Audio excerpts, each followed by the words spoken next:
Hello दोस्तों, कैसे हैं आप। उम्मीद करती हूँ आप सभी बहुत अच्छे होंगे। चलिए जानते हैं अपनी आज की कहानी के बारे में। यह घटना जयपुर के एक वरिष्ठ डॉक्टर की आप बीती है, जिसने उनका जीवन ही बदल दिया। वह हृदय रोग विशेषज्ञ थे। उनके द्वारा ही बताई गई है यह प्रभु कृपा की कहानी। एक दिन मेरे पास एक दंपति अपनी 6 साल की बच्ची को लेकर आए। निरीक्षण के बाद पता चला कि उसके हृदय में रक्त संचार बहुत कम हो रहा है। मैंने अपने साथी डॉक्टर से विचार करने के बाद उस दंपति से कहा, 30% संभावना है बचने की। हमें दिल को खोलकर ओपन हार्ट सर्जरी करनी पड़ेगी उसकी, नहीं तो बच्ची के पास सिर्फ 3 महीने का समय है। तब माता पिता भावुक होकर बोले, डॉक्टर साहब, हमारी इकलौती बिटिया है यह, क्या ऑपरेशन के अलावा कोई और चारा नहीं। मैंने अन्य कोई विकल्प क्लेम मना कर दिया उन्हें। तब दंपति ने कहा, आप ऑपरेशन की तैयारी कीजिए।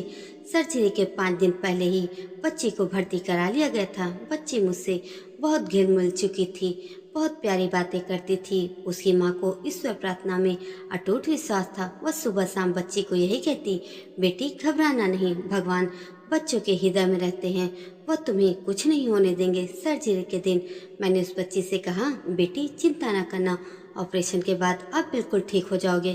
तब बच्ची ने कहा, डॉक्टर अंकल, मैं बिल्कुल नहीं डर रही हूँ, क्योंकि मेरे हृदय में तो भगवान रहते हैं।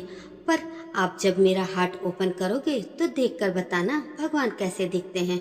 मैं उसकी बात को सुनकर मुस्कुरा उठा। ऑपरेशन के दौरान पता चल गया कि कुछ नहीं हो सकता, बच्ची को बचाना असंभव है। दिल में खून का एक कतरा भी नहीं आ रहा था।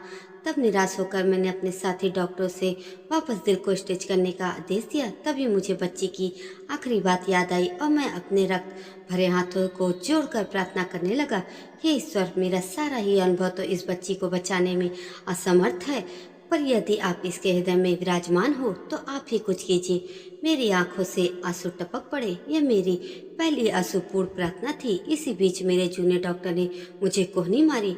मैं तो चमत्कार में विश्वास नहीं करता था, पर मैं स्तंभ हो गया यह देखकर कि दिल में रक्त संचार पुनः शुरू हो गया। मेरे 60 साल के जीवन काल में ऐसा पहली बार हुआ था। ऑपरेशन सफल तो हो गया, पर मेरा जीवन बदल गया।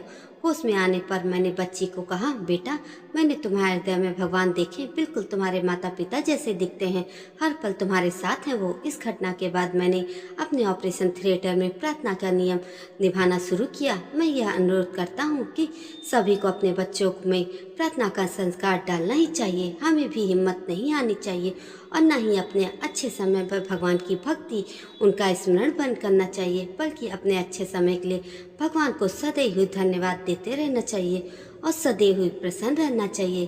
दोस्तों, हमें सभी को भगवान का धन्यवाद करते रहना चाहिए, क्योंकि जो प्राप्त है वह पर्याप्त है।